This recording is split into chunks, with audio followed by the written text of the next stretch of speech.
What's up, everybody? Good morning. Good to have you on. Nicole, always reliable on every single day. I'm going to tell you something, honey.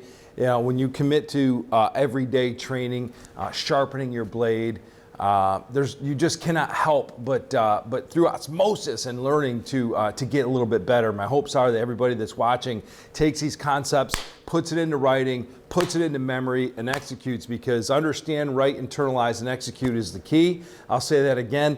Understand, write, internalize, and execute. And the more you go up, I call that the pain chart, because understanding is easy, right? We can read a book, understand, this is where I want to go. I need to learn about keto. I read about it. I watch videos about it. And okay, I understand keto. I want to understand prospecting. How do I go after FSBOs? Or how do I do a better job at farming? Or how do I convert these buyer leads that are coming in? Well, we understand from somebody that does it every single day. And then you have to take it to writing. It has to be writing. That's what scripts are so important in selling. And then the next step up is internalization, and that's where most people stop, because repping things out is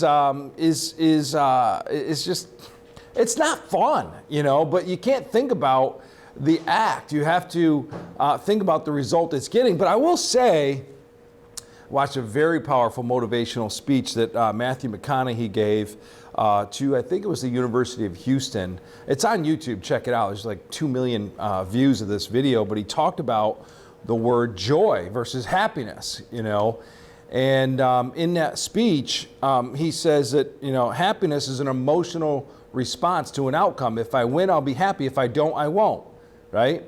It's an if-then, quid pro quo, cause and effect kind of emotion. But, what he says is, happiness never really actually happens, because the minute we set a goal, we accomplish it, we're striving for the next thing. We're never really always chasing. But he says the difference is joy is the feeling you have when you're doing what you're supposed to be doing and you love to be doing. And regardless of the outcome, follow me? I thought that was very powerful. Joy is the feeling we have when we are doing what we love to do, and regardless of the outcome. And that means it gives us the freedom to enjoy the practices, the habits, the routines, and the tinkering and the refining, right? If we find joy in that, and you enjoy this whole selling, this whole profession of selling, the money will come in buckets. But if you find, and they're saying that it's a grind and you got to do work and you got to do this, that, and the other thing, I urge you to kind of think about it from a different perspective. You have to enjoy and be in the moment with everything that you're doing and be okay with that. So what are we doing? I thought I'd back up for a second, just reflect, and what are we doing? What problem do we want to solve in the industry? When I look at the real estate industry now, I see how incredibly disjointed it is.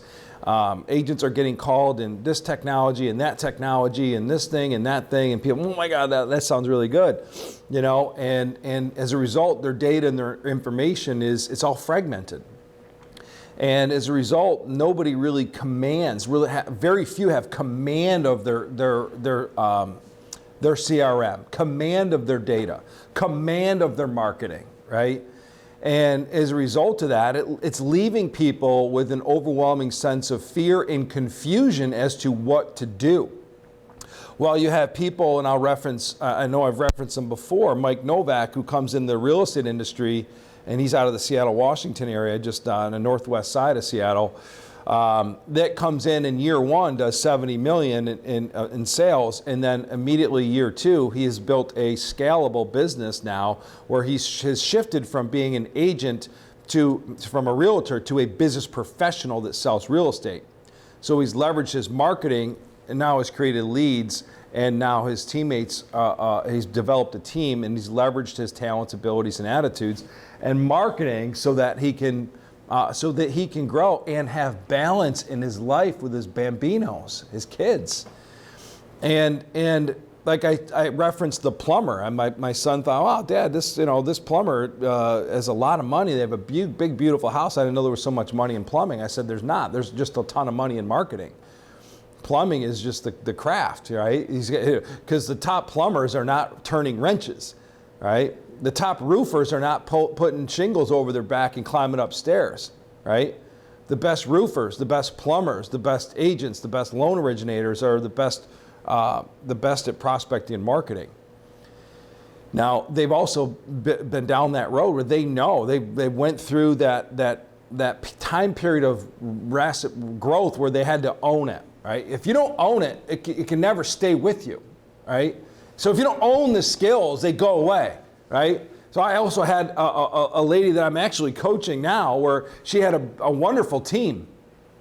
But, you know, she wasn't staying on top and managing the process. She didn't really know what's going on. She had no pulse for what was actually happening within her own organization. Sold a lot of houses too. But when the leader's not leading and managing and developing the kind of culture, what ends up happening? They all leave and they all left. And now what is she stuck with? No idea what to do. No idea what to do. Because she didn't own it, right? So you could have money fired up and next thing you know, just pay, right? What's transaction does nothing for your children and their future and your legacy. Profitability is what matters, right? So when I look at what we're trying to do, guys, is we have to start with the owning process. We have to start with the fundamental things, the skill sets, the objection handling, the sales process, the mindset, and what it takes to be a top flight sales professional. And I don't care what age you are, it doesn't matter what years and how many years you have in the business, it's never too late to be great. It's never too late to be great. You're never too good to just, I'm going to practice, Somebody is watching and say, well, I'm 56 years old and I'm at the letter, do I want to go do all this? Why not? Why not be great? Whatever you decide you're going to do, the first question you have to ask is, do you love it? Do you enjoy it? Because if you don't, it's a miserable process, right? And then you have to ask yourself, do I not love it because I'm getting my ass kicked? Or do I not love it because this just isn't me, right? It isn't me. I'm battling who I really am inside. And in which case I would encourage you to follow and find your passion. But for most people, when you make sales and people are commenting you and they're raving about you, they're giving you testimonials, you love it then, right? But then when you get no's or rejection, you don't like it then. And that person, I say, you have to learn how to enjoy and love the grind, the repetition, the refining. And McConaughey says in this particular video, when he first got into acting, that he was all about doing things for the recognition, doing things for the money. And as a result of that, he was constantly chasing recognition and the money. And he never really popped. The money wasn't there. The recognition wasn't there.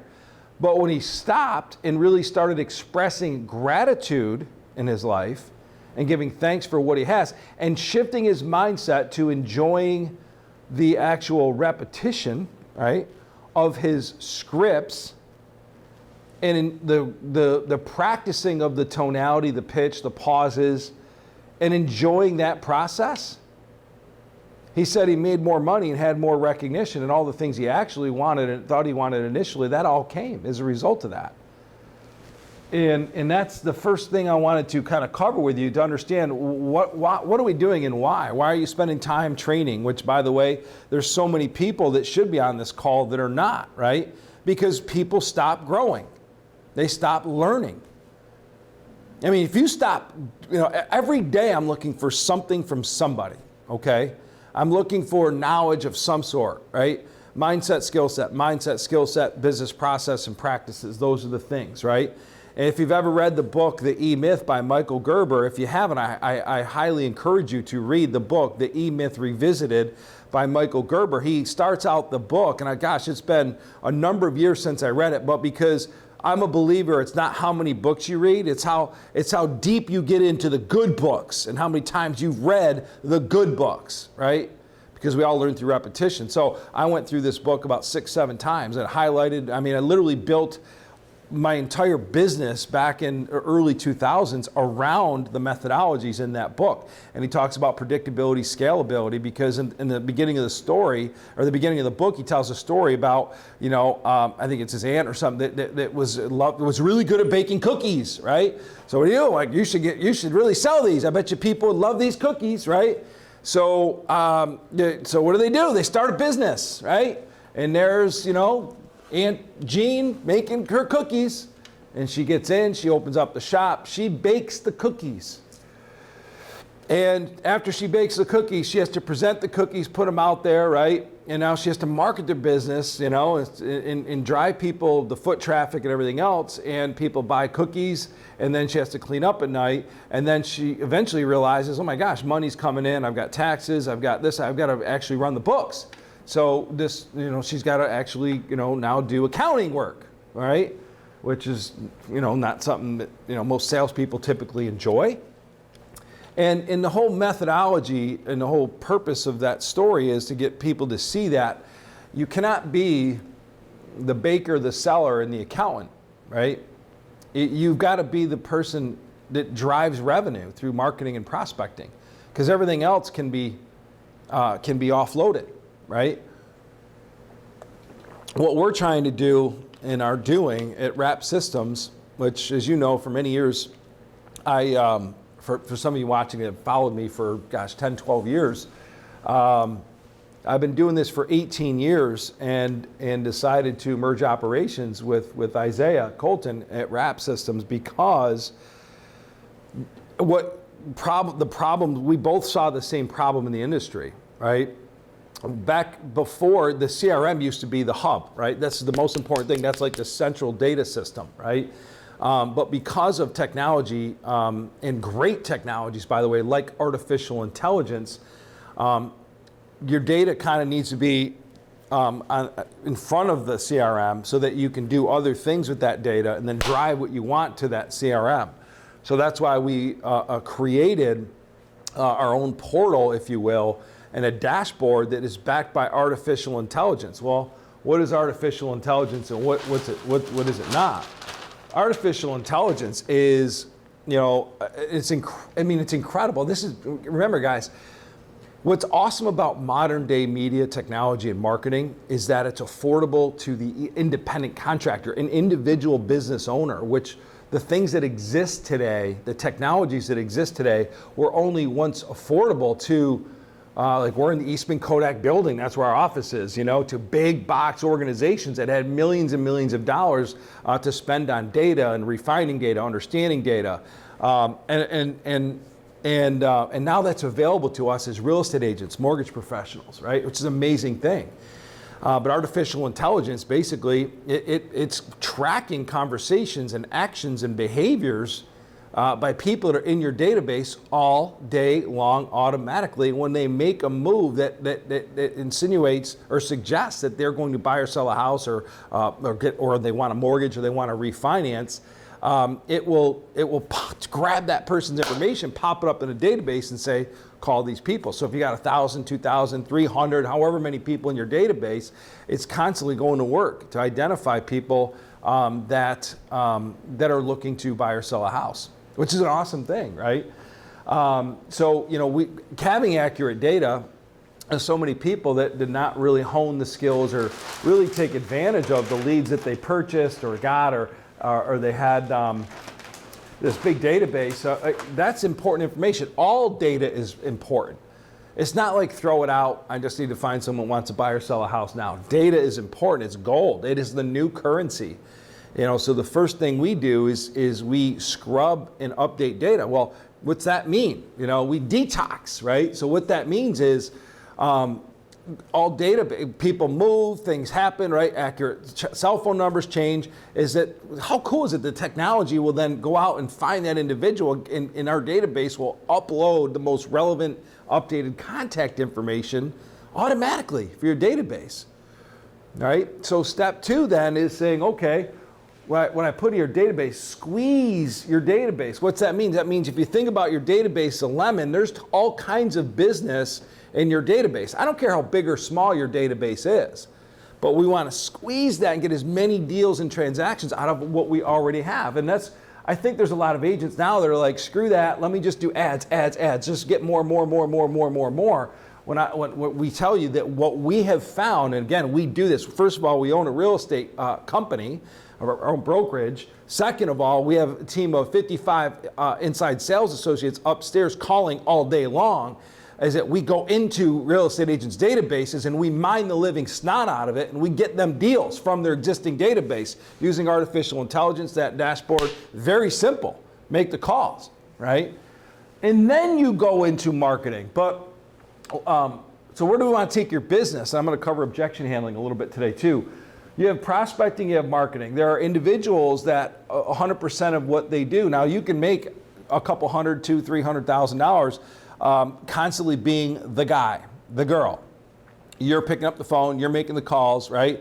Which is great. You know, you can, and I always tell them, let's get off the ground, let's make you a couple $100,000 by having you just work your leads, work your centers of influence, work your database, right?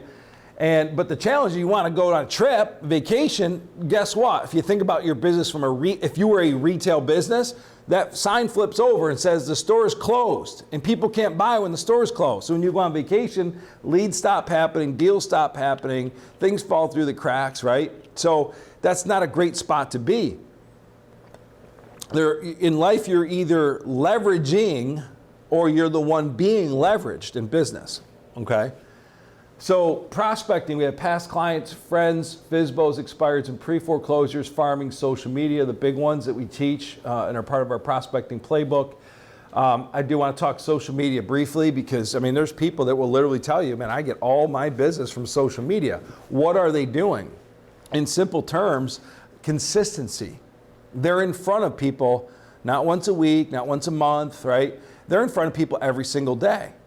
And so naturally, a realtor hears that, right? And they say, all right, I got to be on Facebook every single day, all right? So it's in the car, they pop it on. And I've seen agents that literally complain about telling people what's going wrong, or people don't want to hear your dirty laundry or how bad things are. They've already got their own issues. They want somebody to uplift them, right?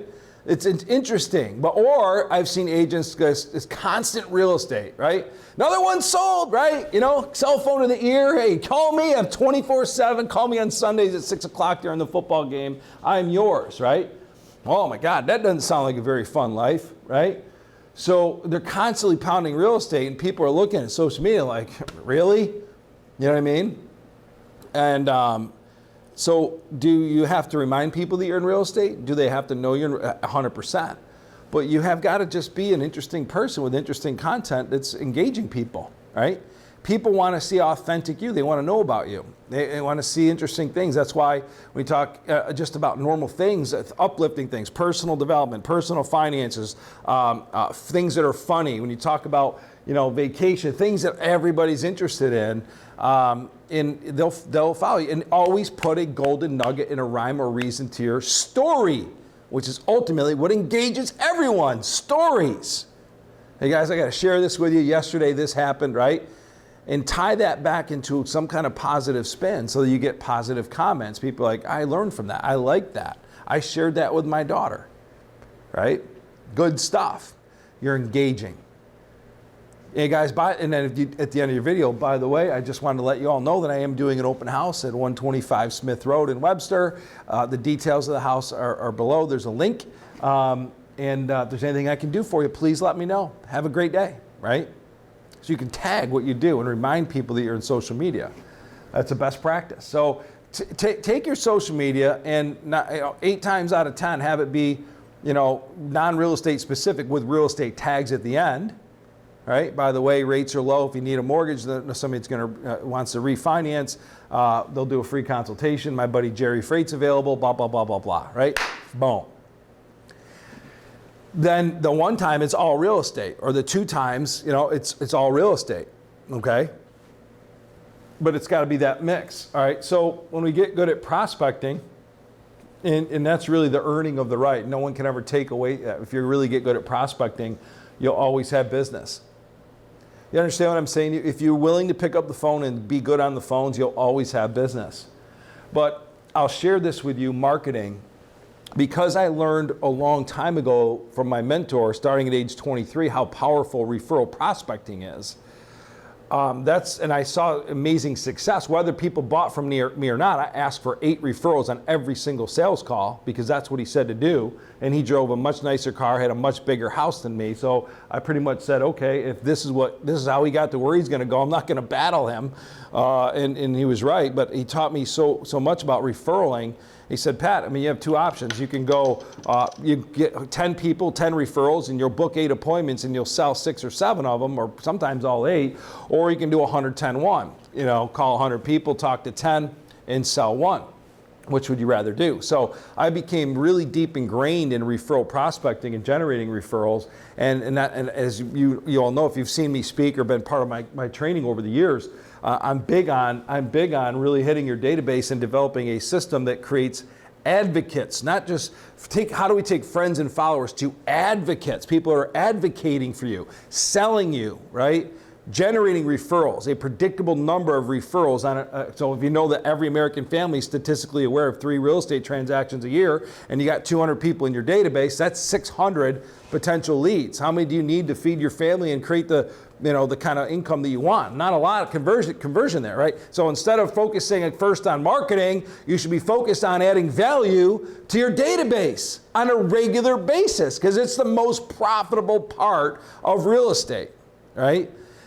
So I'm big on that, but it took me forever to have somebody convince me that marketing was really good for real estate and mortgages, right? And I'm talking in my mid-20s, late 20s, coming into my early 30s, man, because I just knew so many people that did so well, predictable and duplicatable with prospecting, that was the key. But it wasn't until I was probably in my mid-30s where I really started diving into, and simultaneous to that, what was happening, part of the reason behind that is because I would see people in real estate agents, like I'd go to a diner and I'd sit down and have breakfast with my daughter when she was little, and I would see, the placemat, and I'm thinking to myself, is somebody gonna look at that placemat and be like, oh, look at this, there's a realtor? Right here. Let me pick up that cup of coffee, write her name down, let's give her a buzz, right? And I would see the Little League, posting outside, right? And it wasn't by a big producing agent that was using that as branding. It was by agents that literally did that ad because they wanted to find somebody that's going to buy or sell a house off that ad. And I would hear people talk about radio, and they would get on radio and spend so much money, right? And that produce a result. Or a full color printed ad, you'd see them for a couple weeks and immediately never see them again. Why? Because you know that marketing is no different than prospecting or losing weight or anything else. Consistency over time is what wins in marketing. And because the world has changed to a mobile, social, and digital world, traditional media is on the 800% decline. That kept getting people where they are, where are their eyes and ears. It's on their phone. We want to be on their phone. We want to be in part of their lives. The cost of marketing it's leveled. Digital media and marketing has changed the playing field. It's leveled it out for anybody that wants to be good at it. How great is that? I'm a huge big supporter of small business owners. That's the fabric of this entire country. That's what made this country so great. So now that we do have a level playing field, that's why I chose to dive into, back in 2007, into what is happening in marketing now. What is going on with social media, digital marketing, right?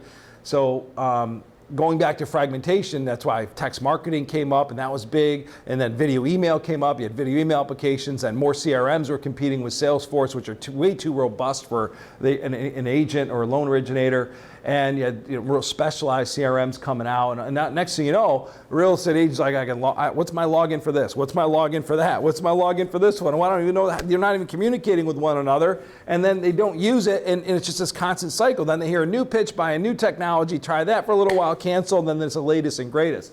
And what the problem that we wanted to solve and have solved was consolidation, so that anything you do, marketing or technology related, is all connected to a single platform.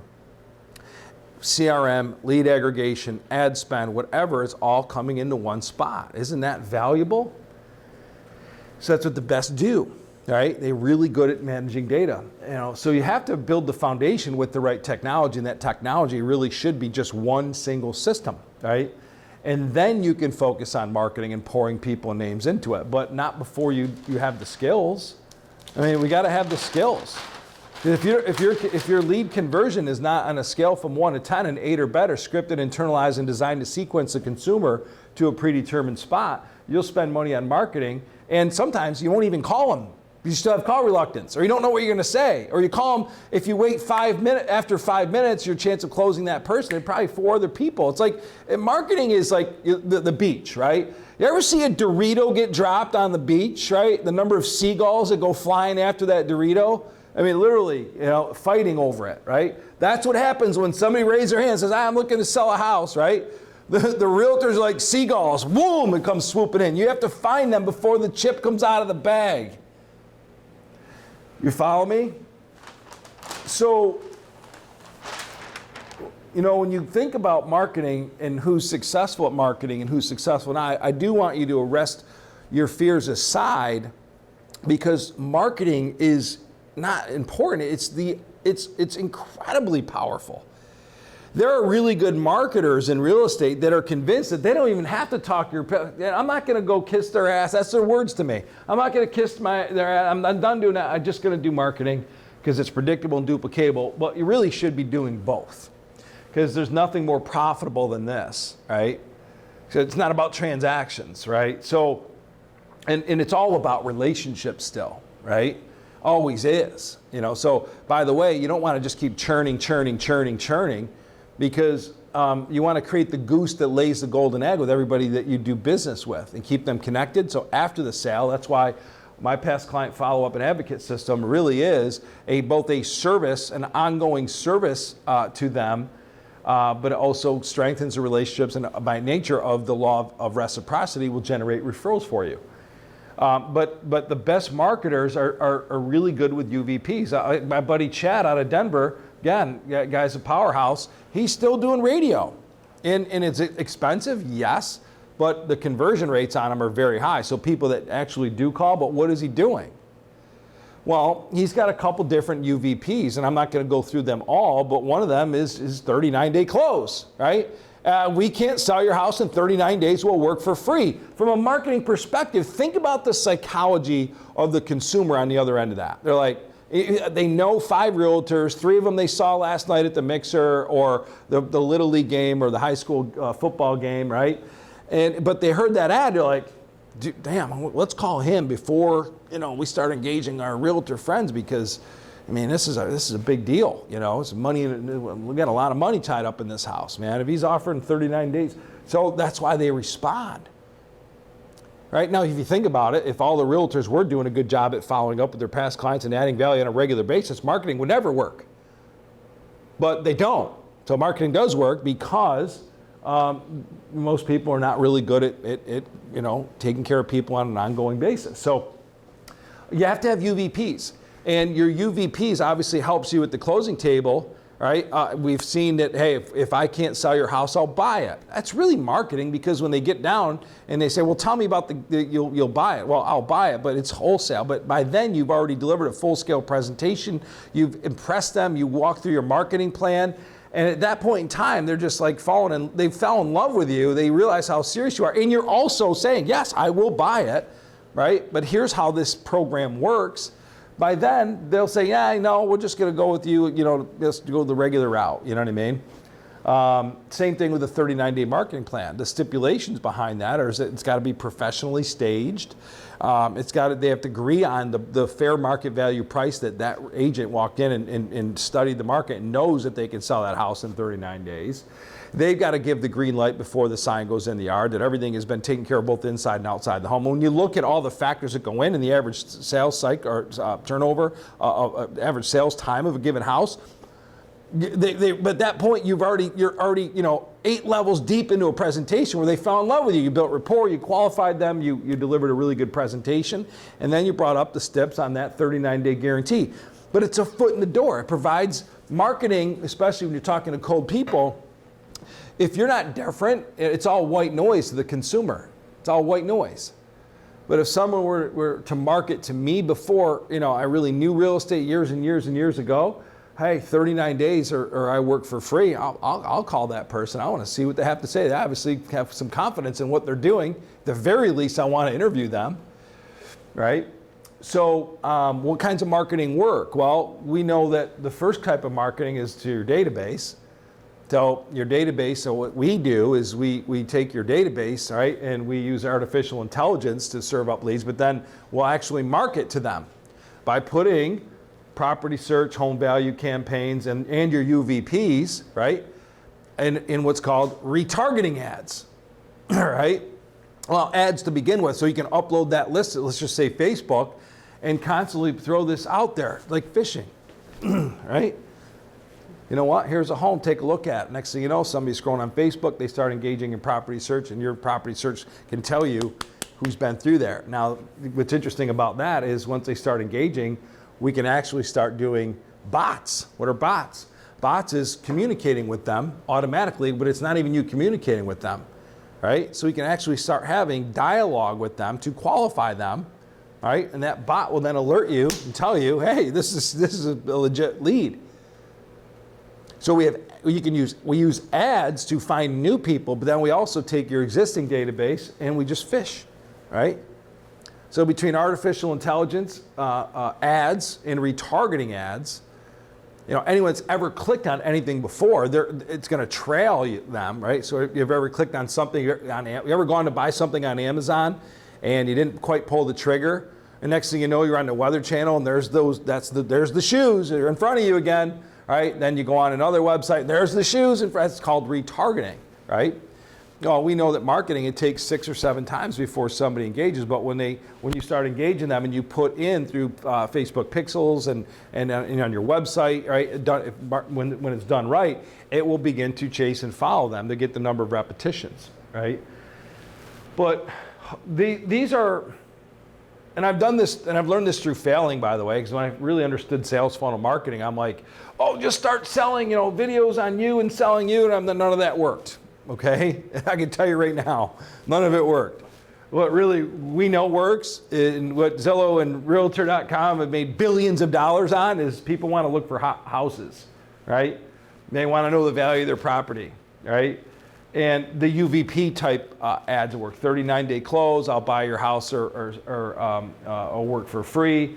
And we have actually 10 UVPs in the ULM Mastery course that is going to print here in a few weeks. So that's what we're doing. Although I didn't have time to cover script objection handling, I really think it's really important for people as they're watching coaching and attending these sessions to know, where are we at? Why is he covering this, and where does this fit into the overall scheme and game plan of things? And where do you want to get to? Is if you want to get to the point where you're actually producing leads on a regular and consistent basis, and your database is just pumping a certain predictable number of deals and leads to you every single year, and all you got to do is just add more data, add more data, add more data. You can chop down a tree with an axe, but today we have a chainsaw called artificial intelligence social media marketing that will continue to drive an amazing amount of business your way. But if you don't convert them,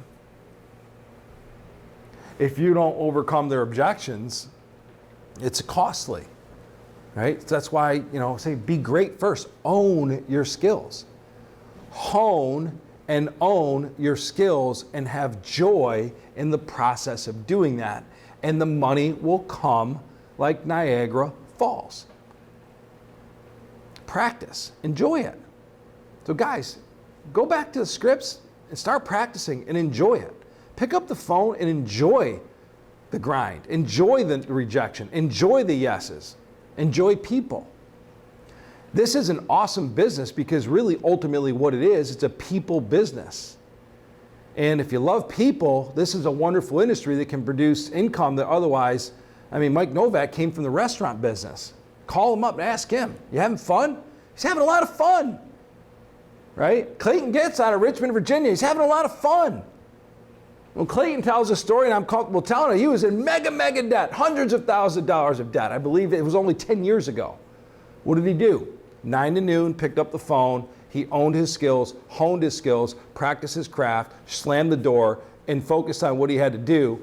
And then he went from marketing, from just doing prospecting and 9 to noon every day to marketing. And now, I mean, the guy's being recognized all over the country. Just won an award last week in Vegas.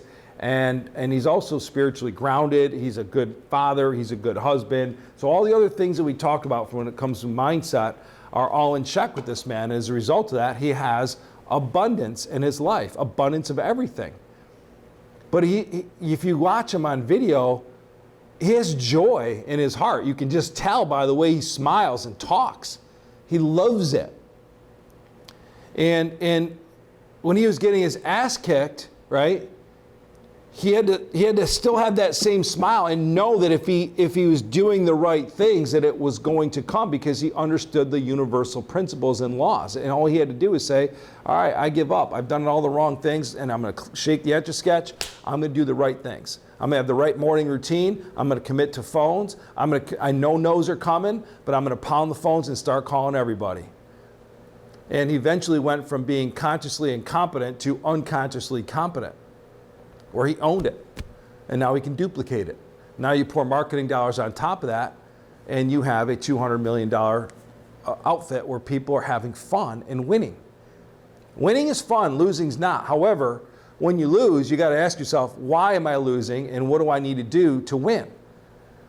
All right. So my son won Defensive Player of the Week, by the way. People were asking, and you know, he was the kid that had a big gut, and you never thought ever he would be on 2 feet in football, be a linebacker, but he honed and owned and got to work, got his body prepared, lifted the weights, enjoyed the process, right?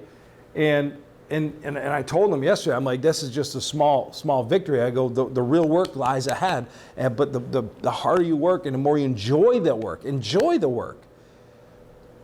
the bigger the rewards are. And you're going to be a highly decorated athlete when it's all said and done, if you're willing to continue to go to work.